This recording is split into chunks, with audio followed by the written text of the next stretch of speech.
السلام عليكم ورحمة الله وبركاته. اليوم وصلنا المقطع الرابع تمام من سلسلة شرح الحضارات بهاي قناتنا الجديدة المتواضعة. طبعا اليوم وصلنا لحضارة الرومان، الهولي رومان. هاي الحضارة بالفترة الأخيرة قمت ألعب بيها هواي. ليش؟ لأن بيها مميزات هواي راح أشرحها. بالبداية أنت مرات تنزل راح يطلع لك هذا مثل المونك أو الإمام اللي هو البرليت. هذا شنو الفكرة منه من ينزل لك بالبداية؟ الفكرة منه أنه هذا أشغل هسه العمال. طبعا أنا مشغل تشيت. الفكرة منه انه هو راح يحفزهم يخليهم يشتغلون اسرع، هم ما راح يشتغلون بهالسرعة الجبارة. يعني هنا انا مشغل تشيت بس يعني تسبق خصمك مثل ما نقول. المهم ونفس الوقت تقدر تخليه مثلا اذا يشتغلون بالطابوق تقدر تخليه يشتغلون ذا بالذهب العفو، اذا يشتغلون بالذهب تحوله هناك. المهم شيء مميز بالبناء هنا ما عندنا، نفس الهاوسات ونفسها كل شيء تمام. هي طبعا بها مدى يختلف عن البقية بس هي مداها الدائري. فالفكرة انه هذا المربع مو هذا الحد، المربع اي عامل راح يشتغل به يعني بالداخل، انه سواء كان يشتغل بالفود او بالخشب او بالذهب بهذا المربع راح تجي سرعة 40%. ويا هذا راح نسميه المونك للسهولة تمام. هم راح يحفز في الرومان كل السريعين، كل السريعين من ناحية تطوير الايجات باللاند مارك تمام. هسه راح اشرح اللاند مارك مالتهم اللي راح اقوله يعني شبه اجباري، والثاني اللي هو قله ما يستعمله. عندنا لاند ماركات اثنين تمام. هذا اللاند مارك الفكره منه انه اي شيء بهاي الدائره مالته راح يحفز العمال انه يشتغلون اسرع تمام. ويعني الجاذرينج هو نفسه طبيعي بس اسرع، وراح يحصل الجاذرينج شويه اعلى بس نقدر نعتبره طبيعي. الجاذرينج اللي يقصد به انه هو ياخذ منه موارد او منه هذا شبه اجباري اكثر الناس تستعمله تمام. اللاند مارك الثاني اللي هو شرحنا راح يكون عليه حاليا اللي هو هذا شنو الفكره منه؟ هذا تكنولوجي لاند مارك. راح اشرح الطريقة والفكرة. إذا أنت مثلا تريد تلعب ضد الخصم اللي نازل ضدك رش، يعني تضغط عليه مباشرة. ليش؟ هسه راح أفهمك ليش. إنه أنا جيت بنيت هذا اللاند مارك تمام. هو راح ينبني عندي بسرعة لأن أنا مشغل تشيت، أرجع وأقولها وكل حلقة راح أقولها. الفكرة من التشيت إنه أنا مشغله على مود الشرح تمام. هسه نجي على هذا اللاند مارك. هسه نجي على الأيج الثاني اللي طورناه. شنو المميز بيه؟ المميز بيه الوقت مالته. طبعا هسه راح احتاج بس اطفي الشيت تمام، بعدها ارجع اشغله ورا ما نطور الايج الثالث. او لا خلي اشرح الايج الثالث بعدين اعود اشرح هذاني يكون افضل، هو الرابع. هنا عندنا اثنين. اقوى اقتصاد ممكن يصير باللعبة بالهولي رومان هو هنا. هاي الكنيسة الفكرة منها انه تعطي 100% تمام على الريليكات اللي تنجمع في حال انت جمعت مجموعة كلش كبيرة من الريليكات. اقوى اقتصاد ممكن يصير بها هي هاي، واكثرية الناس تتوجه لها. الثاني اللي هو شرح عليه لان احنا قلنا راح نلعب رش، ما راح نلعب بمنظور تجارة واقتصادي ودفاعي، لا هذا اللي راح نشرح عليه. طبعا ورا ما راح ينبني راح اطفي تشيت على مود الوقت مالته يبين حقيقي، بعدها نرجع للايج الرابع. بس لحظات اطفي تشيت. طبعا هذا تشيت بس ويا البوتات تقدر تسوي، او بس من تلعب مثلا انت وصديقك او شيء. ليش ما طفيت؟ تمام هسه طفى. الفكرة شنو هنا عندنا؟ الفكرة انه هذين الاثنين ان غريبات ما يطلعن. هاي مثل ما اتفقنا السهم اللي ينضرب عليه والسيف اللي ينضرب عليه، وهذا النيل اللي يضرب هنا، وهاي اللي يسوي السايجن الجندري، وهاي يزيد لك السرعة مال يونت والبولدنج 33%. وموضوعنا هذين الاثنين الاخيرات هاي توهم القرويين هذا المربع انه هم اقوى تمام. واذا صار مثلا هجوم عليك بالعاده الناس اللي تسوي انه تحددهم وتدوس حرف الجي ترجعهم للتي سي. هنا لا ما راح تحتاج، انه انت راح يزيد عندهم فد باورفل شويه اقوى تصير، ممكن انه يتواجهون وسرعه. وسرعه وسبيرمان هم يعني يصير يعني باعتبار سبيرمان. هاي الثانيه تخليك انه المونستري، العفو مو المونستري هذا هنا أنا بسموه بريليت. احنا خلينا نصيح له مثل ما اتفقنا امام او مونك، يخليه يشيل ريليكات اثنين ويجيبهم من البنايه. يعني مثل ما نقول دايركت. ما اشوف انا كلش مهمه هاي مثل ما هاي مهمه، بس هذني كلش راح يفيدنك وانت كايش ثاني. ليش؟ هنا مثل ما تشوف الوقت ما راح كل ما راح احدد راح يروح الوقت. المهم 40 ثانية 40 ثانية 40 ثانية، مو وقت عملاق. يعني هذا الوقت اذا تجي مثلا تشوفه هنا بالبلاك سميث، طبعا البلاك سميث راح ابنيه ويا ما احكي، تمام، على مود بس نوضح الفرق مال الوقت. ها من ناحية هذا، تمام، راح نوضح فرق الوقت بيه. الايج الثالث اللي انا شرحت عليه هذا كلش ضروري بالرش، كلش. ليش؟ لانه هو التطويرات 6 ثواني. طبعا هاي التطويره مال ايج، انه هذا الجندي راح يصير ايج ثالث. والجندي اللي يطلع يعني السبير مان يطلع ب3 ثواني، عندك المنت ارم يطلع ب6 ثواني، ب5 ثواني العفو. وعندك هذا الاخير انا ما استعمله للامانه هواي، كلش احب هذا المالت ارم. هو بتطويراته هنا يشيل مثل المغوار العراقي، اعتقد هو اصلا عراقي يعني حتى مو روماني، تمام. اثنيناتهم هذني مجرد يراد لك ذهب ولحم، والذهب 20، اللحم 100. هو ياخذ هواي يعني لحم فود، بس سريع، كلش سريع. يعني هسه اذا جيت مثلا هنا انا باعتبار يعني جامعة ايش كم مولودايه صغيره، راح اطلع يعني هذا الوقت كلش وقت قياسي واحد. يعني هذا اسرع من الجندي اللي يطلع من القاعده العاديه ب1000 مره. هسه هم راح اشوفكم فرق الوقت. حاليا بعدنا بايج الثالث، ما وصلنا ايج الرابع، تمام. هاي السرعه اللي دا يطلع بيها يعني اقل 20 ثانيه. انا عندي 4 جنود 5 جنود، تمام، ممكن ادافع بيهم عن نفسي، اخليهم هنا بقاعدتي. مثلا هو شو يريد يهجم لك ايج ثاني، ما راح يهجم لك بجيش جرار، تقدر تخليهم للدفاع ونفس الوقت عمالك يشتغلون. طبعا بالنسبه للعمال نفس الوقت ونفس السعر ببقيه الحضارات، تمام. ومثل ما اتفقنا هاي هسه هنا 40 ثانيه، اذا نجي نشوفها هنا دقيقه، فرق 20 ثانيه. يعني تقدر انت بكل سهوله تطور هذني كلهن وانت بايج الثاني. اذا انت مثلا ناوي تسوي عليه رش بالفيودل بالاقطاعي، زمن الاقطاعي. مهم نجي هسه على الايج الاخير، الايج الرابع. الايج الرابع اللي اكثر ايج انا احب استعمله، وهو هم يعني اكثر ايج يستعملوه، تمام، نقدر نقول اللي هو هذا الفكرة منه شنو؟ اولا هذا يكون ارخص من هذا. هاي عبارة عن قلعة كلش قوية، كلش قوية.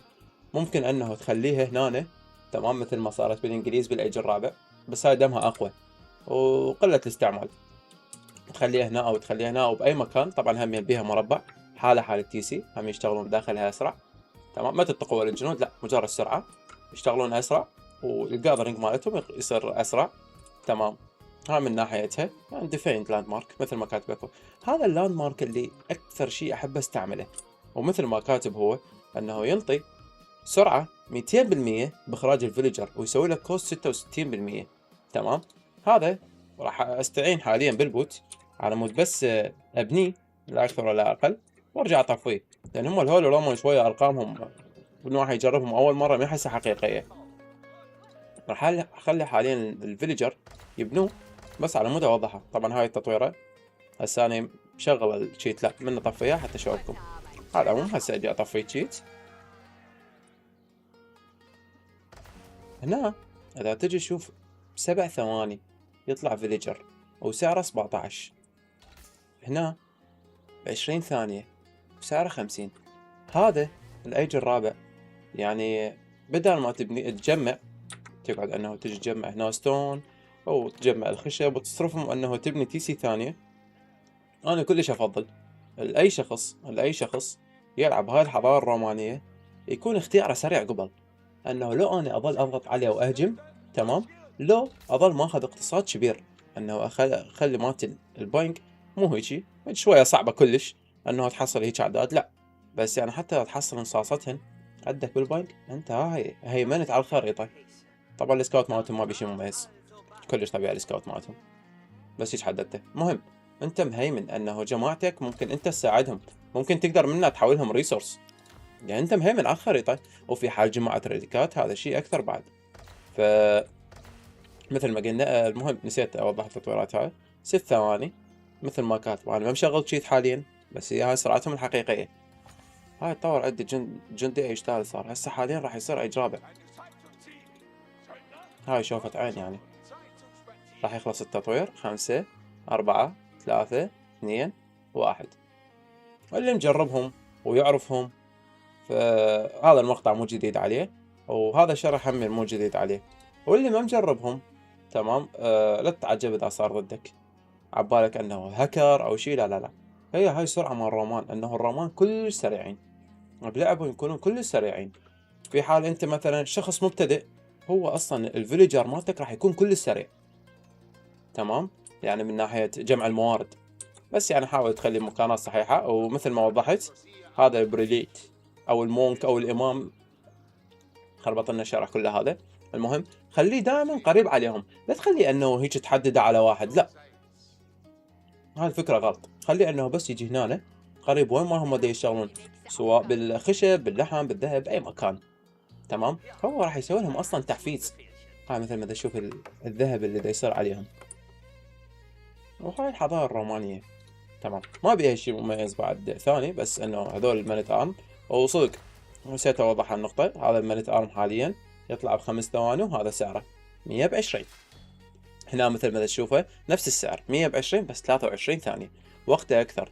ووقت التطويرات يعني هاي دقيقة اللي هي سميناها مغوار تمام، هاي هنا تطلع ب12 ثانية. يعني هذا اللاند مارك جريمة انه ما ينبني اذا انت تريد رش، واللاند مارك الثاني همين جريمة اذا انت من تريد اقتصاد قوي ما تبني. يعني هن اجباريات اكيد لان ايش ثالث، بس يعني خليك باختيارك صح تمام، انه تاخذ فكرتك من البداية من الايج الثاني. انا اريد اهجم عليه او انا اريد العب اقتصاد، لا تلعبها منا ومنا، لان حرامات تخسر هذين الاثنين. هذين الاثنين سوا تجمعهم اوكي، ذولاك الاثنين سوا تجمعهم اوكي، بس هي مثل ما نقول نسبة وتناسب، انه ذاك راح تجمع باقتصاد قوي، بس راح يصير عندك بطء شوية تمام من اخراج الجنود وشي. هذا اقتصادك يعني مو ديش القوة ولا هم الرومان يعني يجمعون بساعة مثل ما اتفقنا، او هاي هم بيها المربع مالتها، بس يعني السرعة مال الجنود ما راح تصير نفس السرعة. هذا شرحنا اليوم للرومان، اتمنى يعني شرحت كل شي بيها. هي ما بيها كلش هواية، ومو من الحضارات الصعبة، او من الحضارات اللي مثلا اذا واحد هسه هو بادئ اللعبة يريد يجربها لا بأس. وعندي فد نصيحة إلك، اذا انت حاليا جديد باللعبة او مثلا حاب تبدي بيها، هاي اللعبة كل ما تخسر بيها اختلافها عن باقي الالعاب، كل ما تخسر بيها راح تحبها اكثر، انه راح تعرف غلطك وين تمام، وراح تعرف انه ليش انت خسرت، وراح تطور نفسك. عكس باقي الالعاب مثلا لعبة شوتر او شيء، لعبة شوتر هي واضحة انه يا ما سلاحك مو قوي او يا ما انه انت لعبك بسيط، هاي لا تختلف، انه انت اوكي فهمت الفكرة مالتها. كنت مثلا خال هواي عمال هنا، او طبعا هاي راح اشرحها بمقطع واحدة لين راد لها وقت هواي. خال هواي عمال على الخشب، خال هواي عمال على مثل ما نقول اللحم، خال هواي عمال على الذهب، يعني ما موازنهم بصورة صحيحة تمام. فهنا راح يصير هذا كل كان شرح ونسيت اقولها، بس السلبيات بهاي الحضارة. طبعا هسه انت ببالك انه اوه هول رومان اسمهم ها هي ما اخذ غيرهم، لا، الهولي رومان عندهم مشكلة. هو كل حضارة بها فد مشكلة. الهولي رومان اذا مثلا هجم عليك خلينا نقول مغولي فرنسي تمام، بالايج الثاني راح يربكك. ليش راح يربكك؟ لان راح يخربط عندك وضعية العمال. انت لازم هذا البريلت موجود بكل مكان. يعني شلون بكل مكان؟ اللي يشتغلون يم الخشب، اللي يشتغلون يم اللحم، اللي يشتغلون يم الذهب، اللي يشتغلون يم الطابق، حتى انت تحصل اقتصاد قوي ضروري كلش يكون عندك منه هواي. طبعا هو بكل سهولة تقدر تطلعه من التي سي تمام، او التاون سنتر، كلش ضروري موجود. السلبية الثانية انه هم يعتمدون اعتماد كامل على الريليكات. كلش الرومان يعني معروفة حتى بالبطولات انه الرومان لازم ياخذون الريليكات قبل الكل. هم مو حضارة ثانية ان شاء الله بالمقطع الجاي، انا بعدني ما مختار حضارة اشرحها، بس احتمال هي هاي الحضارة راح اشرحها اللي هي حضارة الدلهي تمام، حضارة الهند، احتمال واحتمال اشرح غير حضارة. فهاي سلبياتهم انه لازم يطلعون مكانات بعيدة بالخريطة، والهجوم عليهم بالايج الثاني يربكهم لان يخربط عندهم الوضعية كلها. والريليكات اذا ما حصلوها جماعتهم شوي راح تكون عندهم مشكلة. بس هاي سلبياتها، بس يعني مو سلبيات فد مرة، بس هي هاي. فتركز دائما انهم من تلعب المجموعة اللي دا يشتغلون بيها دائما يمهم بريدت، خليه انه قريب عليهم حتى يحفزهم بالشغل. هاي ولهنا يخلص مقطعنا. اذا اكو حضارة ببالك او شي تحب اشرحها عوف لي اياها بتعليق، واذا ماكو راح اختار انا حضارة من الحضارات طبعا المجانية اللي تعطيك اياها اللعبة اول ما تلعبها بدون DLC، وبعدها نشرح الحضارات اللي تشتريهم بالDLC. وشكرا للمتابعة.